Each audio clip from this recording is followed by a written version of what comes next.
ناس كتيرة جدا ما تعرفش ان ممكن جدا مشاكل الرقبة يسبب صداع، بل بالعكس الصداع اللي ناتج من مشاكل الرقبة بيبقى صداع صعب جدا، مش بيهدى بالمسكنات، مستمر على طول وبيزيد مع حركة الرقبة.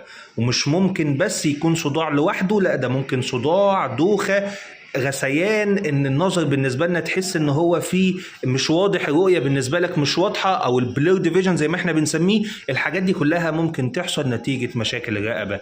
وفي الترتيب واحنا بنتكلم في الفيديو ده احنا بنتكلم عن اشهر 5 مشاكل في الفقرات العنقيه اللي ممكن تؤدي بالنسبه لنا لحدوث الصداع الغضروفي او السيرفايكوجينيك هيديك والدوخه اللي ناتجه من مشاكل الرقبه. وناخدها من الترتيب من اول الشد العضلي المزمن لحد تزحزح الفقرات، وحتى ولو استخدام الوضعيات الخطأ بدون اي حاجة اخرى ممكن تسبب بالنسبة لنا الموضوع ده. لو حابين ان احنا نتكلم في العلاج اللي يقدر